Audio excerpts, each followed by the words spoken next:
Hello, good evening. Francesco here, sharing my human experience for today. And today I want to speak about when you're angry at the world and this consumes you. This is a problem. I call it the title the calm of a Buddhist monk. Doesn't mean that you have to become a Buddhist monk to have control over yourself, but something similar. So, when I was born, I was a very calm baby. Not calm, because, baby cries and I was just normal baby, but all babies are calm inside. They have this energy. And why do they have this energy? Because they don't judge. When you are a baby, you look at the world, you don't have a reference for what the world should be like, and therefore you are clean. You don't judge yourself, you don't judge the world, you just are. And that keeps you that it gives you that calmness inside, the inner peace. Then as an adolescent, I completely changed that, and I started judging the world big time, judging myself big time, and I became angry, I became anxious, and there was a nightmare, and it was really consuming me. It was really like hurting me physically. It was getting me sick. And now I pass to a stage where again I am calm, I have the inner peace, but I have control. It's conscious control. It's not like when I was a baby who I wasn't aware of anything. I am aware now of what's going on, or the dynamics within me, and I purposely worked on that and gained control over myself. So today I want to tell a little bit how I got to this point. In 2013, I was working in a bar in London, and I got completely sick of it. I couldn't anymore. It has been 10 years since I was working in the bar, but I already quit drinking. I already wanted to live during the day. I was passionate about yoga, about eating healthy. So for me, working at night time in a bar, it was no longer good. So I decided, because I didn't know what else to do, to go on a trip. And on this trip, I chose Thailand, and I spent 4 months in Thailand and 2 months in Japan. And during this trip, I learned different way of living. I learned different way of thinking. I learned a lot. And when I came back to Europe, I went back to Rome, and I had all different ideas who were a lot in conflict with people I had around. And so that made me upset, made me angry. And I was arguing lots of the times, especially with my family. And one day I got completely crazy. I started shouting at my father, swearing at him, and left the place. And after I felt bad, because my father is a supportive person and he tries his best, and so I felt guilty of doing this. And it wasn't the first time I was reacting this way, and I didn't like to be reactive like this. I wanted to control myself. So before leaving from Thailand, I met this man who spoke about Vipassana meditation, and he told me that the best thing he did in his life was to go into this retreat of 10 days Vipassana meditation. And so I checked out in Italy where there was, and there was one center in Italy who was doing that, and I did that. And that, what is that Vipassana meditation? Basically, you go into this place where you give all your belongings. You don't have your phone. You don't have any more. You don't have a notebook or books or anything like that. You just keep your clothes, keep the things that you need for washing yourself. And they give you food, they give you accommodation, they tell you about the technique, and you spend basically 12 hours a day meditating. And when I came out of that retreat after 10 days, I met a friend of mine in Florence, and we were talking at the phone to organize ourselves for meeting us. And when she met me, finally, she told me, "Wow, you really changed. Something is different in you. I'm wondering whether you're gonna go back to normal, because I was really, really, really, really calm, really, but almost felt like weird, It felt like wrong." And but then, you know, it adjusted a little bit, and I went back to normal because life go back to normal, and I stopped practicing so much. And then again, I was living back in London again, and I went through a situation with a friend of mine, with my roommate back then, and I got again crazy.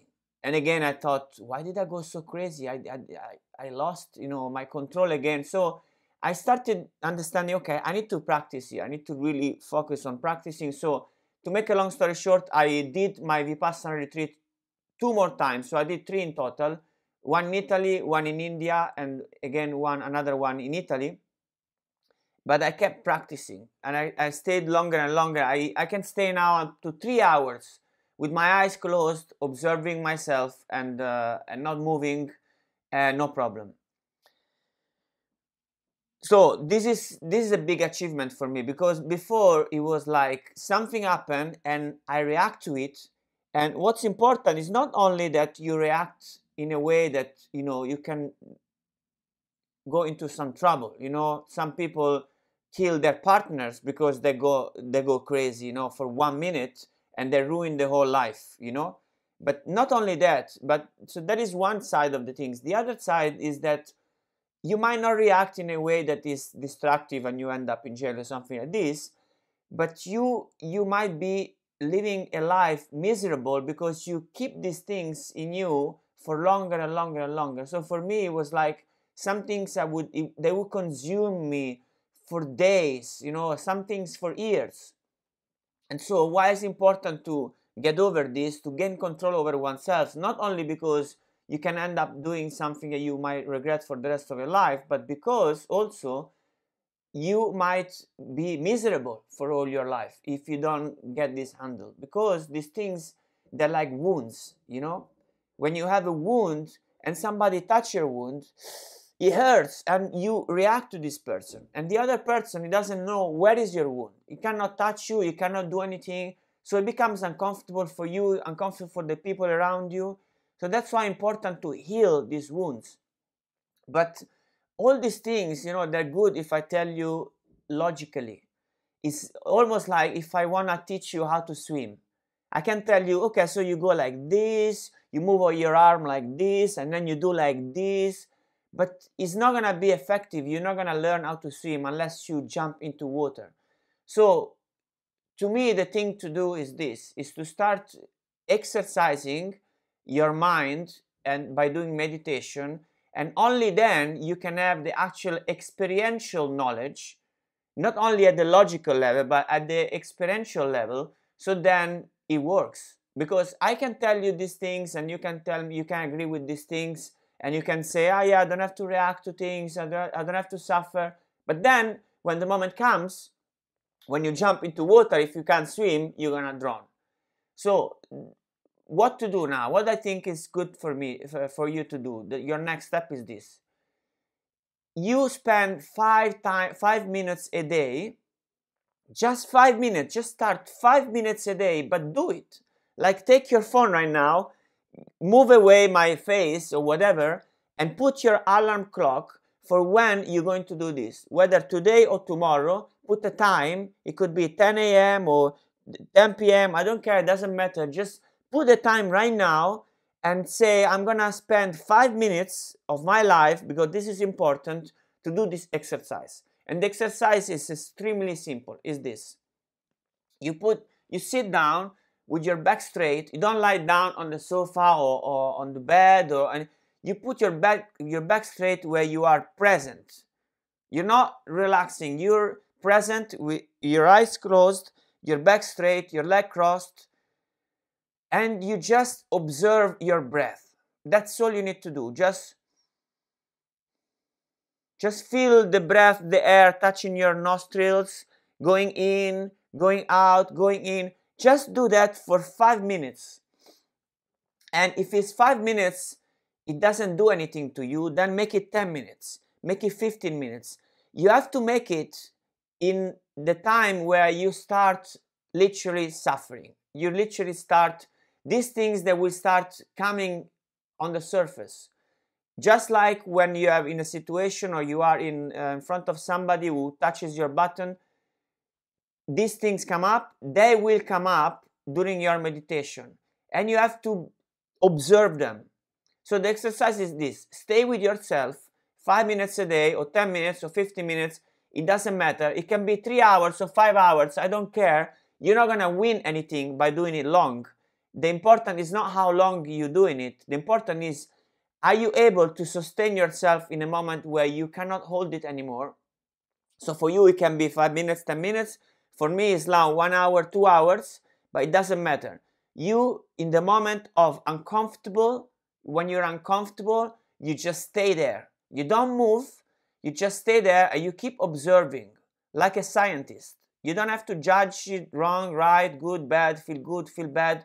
Just observe it, and that's all you need to do. And you do this every day, 5 minutes a day, 10 minutes a day, forever.